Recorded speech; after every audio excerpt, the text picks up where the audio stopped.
Just how underfunded is special education? That's the question State Senator Jo Comerford of Northampton wants to explore. She's proposed a bill that would require analysis of special education needs in each school district. Senator Comerford discussed that proposal with me in the studio, as well as the latest on legislative delays driving the fiscal year closeout. The state thinks, okay, so in any district, there are roughly 15% of the kids who are accessing special education services. So that's one number. The other number that we have to keep our eye on when we think about special education is the assumed percentage of teacher time any kid on an IEP needs. Right now, that assumed percentage is 25%. So we call it 0.25 FTEs, full-time equivalents. So one kid equals about a quarter of a teacher. Now, it never plays out like that, right? So a teacher may have, say, for example, 5 students in one class, 3 students in another. They may have caseloads that look differently, but that's the assumed percentage. So I looked at both of those numbers, both of those thresholds, and you're right, it's currently 15% and the 25%. And I talked to the school superintendents in the Hampshire, Franklin, Worcester district, and I heard from person after person that those were wholly unrealistic. Then I looked at aggregate data.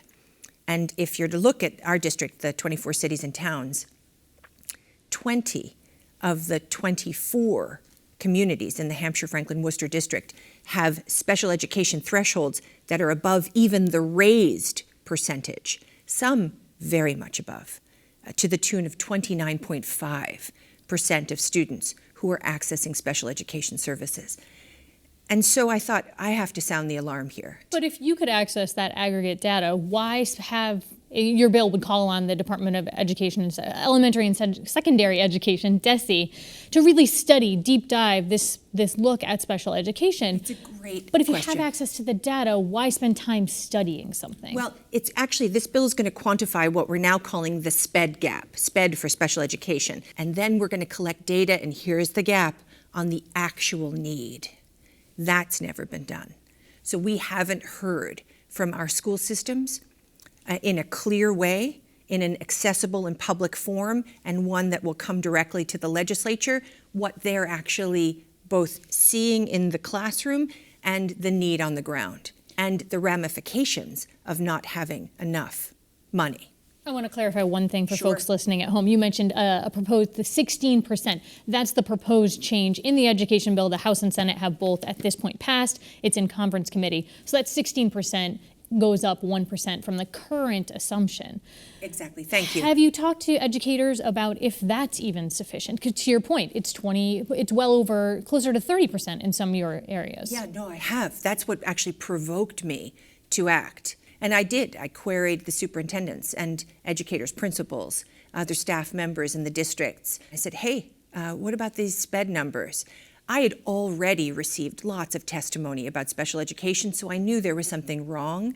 And when I went back, they said, yeah, it's the weakest part of the bill.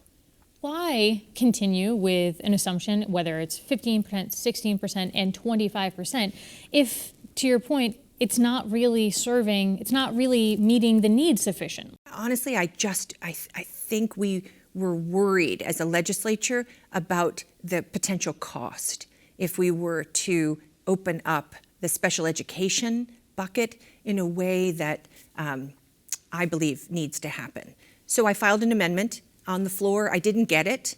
I heard so much feedback from parents, from students themselves who are on IEPs, from their parents or guardians, from teachers, and I thought, boy, I can't let this go.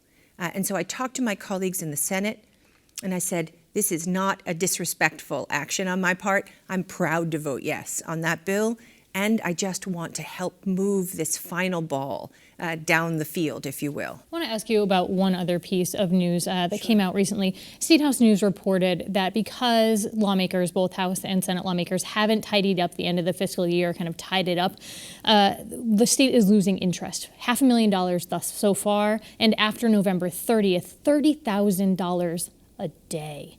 That's more money than many people make in a year, and the state lawmakers are just sort of casting that aside. Why haven't you finished the fiscal year business? The House and Senate both passed versions, and now it's come to yet another conference committee where they're supposed to reconcile the differences. There's some pretty wonky stuff happening with how the Senate and how the House have reported out these versions that's made it more difficult. At least that's what we're hearing. There is, as you know, and I'm sure you've been following, also another conversation here around a corporate tax loophole, which the Senate didn't want to put in the closeout sup. We don't think we should do tax policy. Also, many senators, myself included, didn't think it was wise. Rep. Sabadosa raised an objection to it on the House side, too. Yep, exactly. So a local rep raised it on the House side, and the House did not yield or see the wisdom in that as a full body. The Senate did. That's part of the tension here. Also, part of the tension is that the kind of very arcane almost reporting rules. And so that's what's on the table right now for leadership in both branches of the legislature.